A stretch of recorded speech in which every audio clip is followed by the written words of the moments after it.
like 3-star Michelin now. You know what we had to do? Dude, we had to do a dinner at Pujol in Mexico to get close to 3-star Michelin. We made it to the top, man. Frying eggplant is the top. This is Bien Fry, amigos, from Mexico City.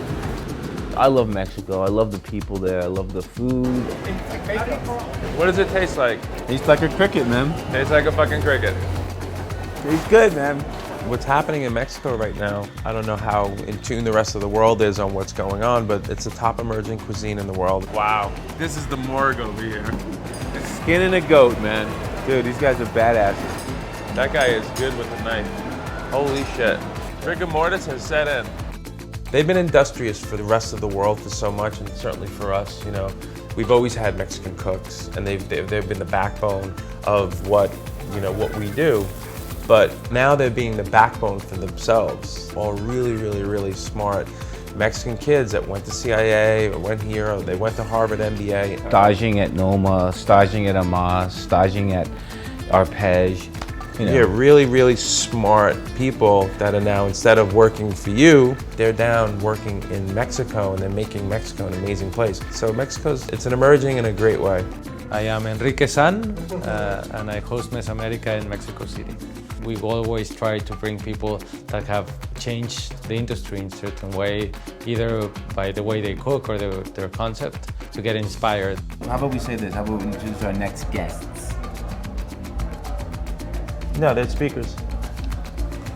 They're speakers, that's what they are. Okay, but it's a tongue. I'm talking gate setting. First time down to Mexico City was 2012 for Mesamerica. We were presenters. We spoke about res and contribution to the international chefs community. All these great chefs and us, the meatball guys. Good afternoon, everybody, and thank Mesamerica and Enrique Olvera for having us. And you know, you get to hang out with your friends, you know, the other chefs. Come on, we're still funny, man. Mario Batali was down there. I got to spend some quality time with him and his entourage. Danny was down there with the baby. And Vinny and John. Dude, what the fuck is this shit? Is this fucking America's Hidden Camera Show? It is, man. Fuck, this is so fucked up, Frank. You know these guys, right? The idea is simply to bring people to Mexico so that they can eat the food. That's why most of the chefs that go there have a free agenda, so they can go and have some tacos, go party, get to know the city a little bit. Name is Casey? No. Somebody made a reservation? No. Anybody want to speak some Spanish, man? Why do we always gotta do the reverse thing? I'll do it. Most people had a very simple idea of what Mexican food was, and now they realized it's very diverse and there's a lot of possibilities. And specifically in Mexico City, I think a lot of people go because that's where you can find a lot of the cuisines from the other regions. Estamos aquí en el bar El Sella. Lo manejamos más bien como una taberna española. Básicamente la comida es española con una mezcla de comida mexicana. I know the degree of last night because I didn't hear from anybody this morning. Part of being frank is you make a reservation before and 14 show up.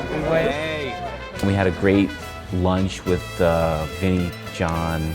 Vinny and John are the chef and proprietors of Animal. A little light on the salt in this country, you notice that? Big time. Everything's under seasoning, yeah. Which in a way is nice because you could take it somewhere. Right. I don't know what the fuck it is, but it looks pretty interesting. Oh, they use wheat tortillas, flour tortilla for this. All right, cool. The thing with Mexico is like we Mexicans live for eating. So when you wake up, you're thinking what I'm gonna have for breakfast, and when you finish breakfast, you're like, what's for lunch? Fonda Margarita is now the chef place to be. Everybody loves that place. You walk in, it's just like you sit at the table, you squeeze in with a bunch of people. We're from New York. My name is Frank, his name is Frank, and we're chefs, and we're guests of Enrique Olvera, and we're cooking at Pujol.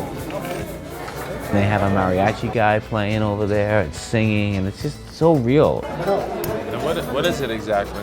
Chicharron, man. It's a pig skin. I think they fry it and then they stew it, man. They make these beautiful big ceramic pots. You know, chicharrones in these big clay pots. And they just do like 3 or 4 things. They do an omelet. Look at the guy in the Alma stations in the weeds, man. Here we go.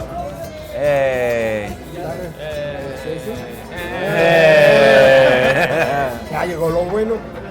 That's There the it way is. It looks going in. That's the way it looks going out. Looks like shit, tastes like heaven, man. I'm gonna follow up with Mario about Jimmy Fallon, and then I'll follow up and tell Josh that with Johnny on the spot. I'm telling you, we're not ready to golf this year. We'll golf next year. We're golfing this year. You're gonna make a fool of Golfing. yourself. No, I'm not. Okay. They're not gonna ever want you back if you suck. I'm just letting you know. Mario said it like 5 times. He goes, I'm serious about golfing. I want people that can play with me.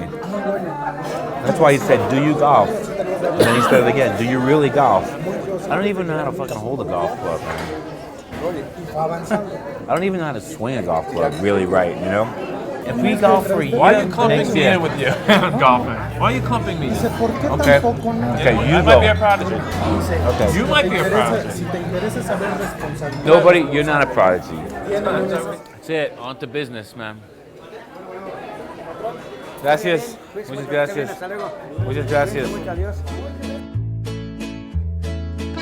We're going to the restaurant right now because we want to see what they have already ordered, what they need to still get. Here we are, right here, man. This is where actually the work begins. Pujol! Can we bring our mise en place in? Please, Should it go here or should it go upstairs? wherever you'd like. Enrique started a series called Boomerang. He travels around the world. He meets a chef that he likes, and then he brings them back to Pujol, and they cook a dinner, or a couple of dinners in our case. In Pujol, what we're trying to do is to play with our food.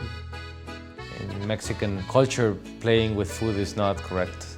Not as a kid, no, not if you're playing with your food in the plate or playing with the recipes of your grandmother. And I never liked that, so we like to play with our food, and I think in that sense it's also the same with Frankie's. Solomon's gold. We all took carry-on luggage for our personal possessions and stuff, and we checked in big bags of tomatoes, olive oil, pecorino cheese. Watch out, that's the one that falls at the bottom. Because those core ingredients you need for the menu to bring the flavor across. Holy shit, look at that, man. We got inspected. That's cool, man. Pasta we need to make. He's got a plan. Yeah, we're looking for the we have one dough made already. You want to roll one out as a peachy? Yeah. Same dough. Same dough. That's what we Got get it. out of anyway. We figured out a quick step, which now we do at the restaurant. Instead of taking the peachy and rolling it out by hand and then cutting them and rolling them out, you roll it through the cavatelli machine and it portions them out perfectly. We brought Brian Jacobs, our general manager and longtime friend at Frankie's 457 in Brooklyn, and we brought Ryan Bartolo, who's our executive chef or chef de cuisine at Frankie's 570 in the West Village. You want to see what a sous chef does? More small. The real chef stands here and cooks, though. That's the difference. We don't like to set any rules or standards. We just say like it's your restaurant. It's not Pujol that night, so feel free to do whatever the hell you want. Hi. We have mezcal for you. Yeah, you gotta have mezcal. You know, when you don't eat breakfast, just have mezcal. Cheers. Cheers. Happy to be in Mexico with all of you. When Frank and I come down, we control every aspect of the experience. We do the lights, we do the music, we do the food, you know, we do all the extremities that go along with it. We're probably going to be playing the Grateful Dead throughout the entire night. This is one of our favorite bands, Grateful Dead. Yeah, the Grateful Dead. Yeah, it's an American rock and roll band. Okay? In case everybody asks. Pujol is a San Pellegrino top 50 restaurant. It's the #1 restaurant in Mexico. So it's imagine like going into La Bernadette and saying to Eric, all right, Eric, you know, we're gonna change your lighting, we're gonna change your music, and we're gonna do that, right? And imagine Eric Ripera saying, yes, Jim, we're gonna do that, you know.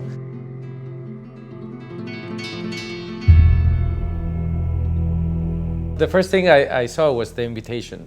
So there was an invitation with a smoking apple and a pyramid, and And I figure it's cool because like the Big Apple, New York, Mexico, perfect. We came up with the theme of the Aztecs and Benito Molina, his mustache on the apple. Benito Molina is the son of the devil. He was raised in hell and somehow he got out and now he's here and he reincarnated in a chef. So that's the unofficial story. The official story is he's an amazing cook. Thank you for coming, man. No, thank you for having me. Pleasure to have you. Pleasure. He has a handlebar mustache and he says things almost in an affected Mexican way, like, oh, I'm going to do this thing. Mesamerica last year. I was their host. I picked them up at the airport. And instant connection. I gave them beers, clamato, and manzana. I was like, all right. And you think he's kidding, but he really talks like that because he's had that mustache and that personality came out of the womb like that. He's a character. Woo! You're making eggplant parmesan. Eggplant parmesan. Except we don't use Parmesan cheese. We should actually call it eggplant pecorino because we use pecorino cheese. I think the technique is Parmesan. No, the technique is... Yeah, what is the technique? No, the technique is not Parmesan. Layers and layers and layers with cheese? It's Parmesan cheese. Just so you know, for the record, anytime you do these gigs, they always say they're going to give you 10 prep cooks, and they got my kitchen will be devoted to you. Choo-ching. Just pop in the fridge. His lunch crew is this tight set of Green Beret guys you never see. They work the line and then they disappear. And then upstairs, he has all his prep dogs. So we got the leftover of the prep dogs that were feeling sorry for us and helped us. They were good guys. Everybody was super helpful. They did the best they could, but ultimately the majority of the work fell on our shoulders. Me, Frank, and Ryan, and we did it. I roasted the lamb, caramelized the skin, and now we're gonna braise it. In a little marinara, a little white wine. It's a lot of work, but you know, you gotta just be prepared to work. How's the prep? How's the prep? You say what you do what you say. I didn't know you knew how to cook. So I basically got one layer from that, what we just did. You see how long this is gonna take, man. Can I get somebody to help me out with this? Look how much I got, man. Need an amigo for that. Hello? Amigo power. Pancho. We call it amigo power, man. Yeah, amigo power. Pancho is also a character, one of my sous chefs. He's a fantastic guy with a beautiful sense of humor, and because a lot of the sous chefs are always very tight and like on a tight schedule, and they're always grumpy, and Pancho is not like that, so I think they pair together nicely. All right, you see what we're doing? Rinse and repeat. We'll see you tomorrow.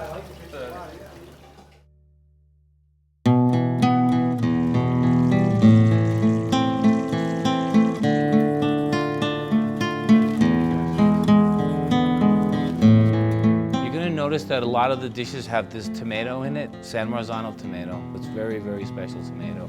It's hard to get anywhere else. And you'll see that that tomato is in 3 or 4 dishes. You'll see that the pecorino cheese is in 3 or 4 dishes. You'll see that our olive oil is in almost every dish. So your fat is your oil, your acid is your tomato, and your umami or your MSG is your cheese. And that's the essence of our cuisine that we cook at Frankie's in Brooklyn, and it's basically a Southern Italian flavor profile. Let's say it in Spanish. Bueno. Mi gusto Mexico. Pujol's a very fancy restaurant, and Frankie's is a very casual, family-style restaurant.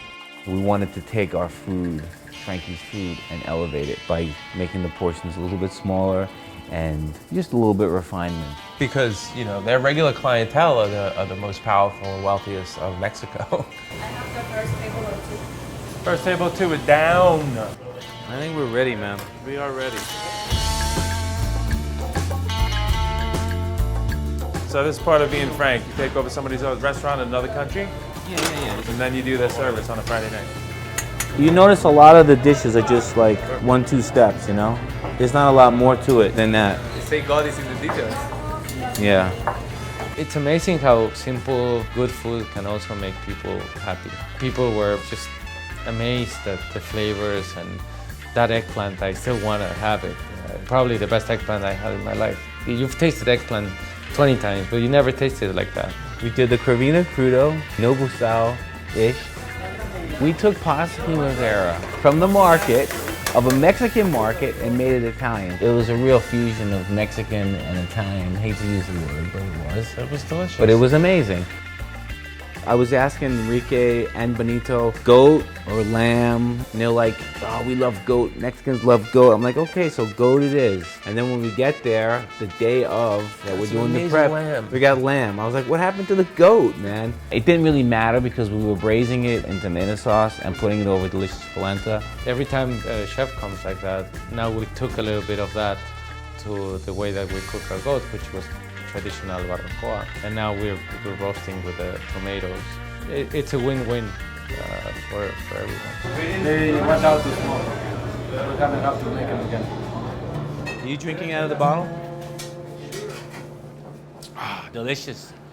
When Being Frank comes to Mexico City and we get behind the line and we start cooking with our friends and our family, it's easy to get out of hand, especially with Benito Molina, Frank Castronovo, Donnie Corvino.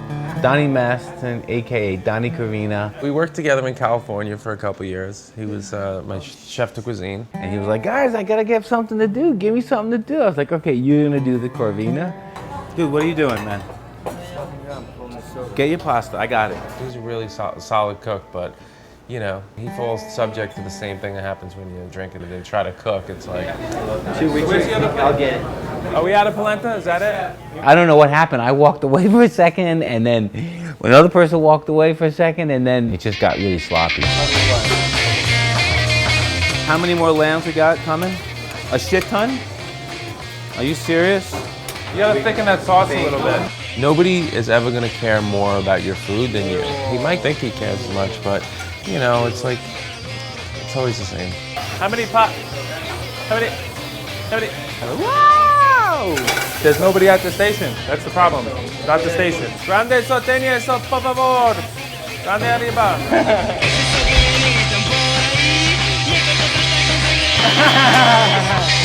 That was it.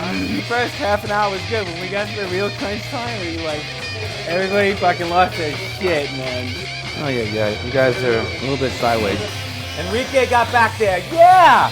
Pulled us out of the weeds, man. Where did you come from, man? When did you start working here, man? At the end of the night, it was a beautiful feeling of community. It was not like a spring break kind of a party. It was more like about brotherhood. First night of Being Frank, Mexico, it was pretty amazing. We cooked a meal. Watch the soap going over the food, dude. No, don't do it more. Wait till he gets the food out of the way, dude. Anyway, I feel like, you know, that's a good example of it. One step forward, two steps back. I think it was pretty good. I think that overall, the menu was well received. The experience, I think, was well received. You know, Friday night too, you know, people just want to hang out. I think there was great camaraderie in the kitchen. Everybody had a good time. Frank and I had a great time. It was, I think it was a good summation of what we expect Being Frank to be. You know, this inspires us, you know? When you're in hospitality, anytime people want to have a good time, they call you. They call you. And you call a fireman or a cop or a fucking doctor, it's always a problem. So when you want to be on the good side of that, that's the truth.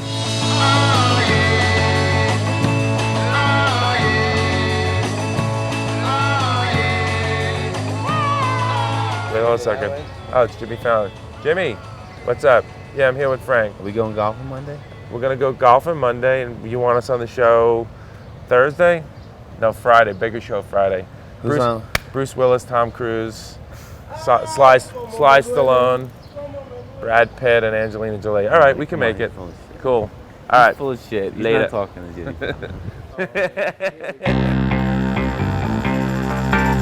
You know, if Bob Dylan says, come down and I want you to jam with me, you're going to show up. If Rene Redzepi says, I want you to come down to my symposium, I can feel the mad monster on my shoulders. you're going to show up. Welcome to Copenhagen. Skål de Paul! You become a professional consumer. Like, look at today. Amas, Relay, Noma. Mad is like the spot. It brings the whole world together. To have a place where the cooks could meet and we could discuss new ideas and sort of understand a bit where our industry is today and where it's going. Caught me eating. It's okay, man. I'm talking. You just relax.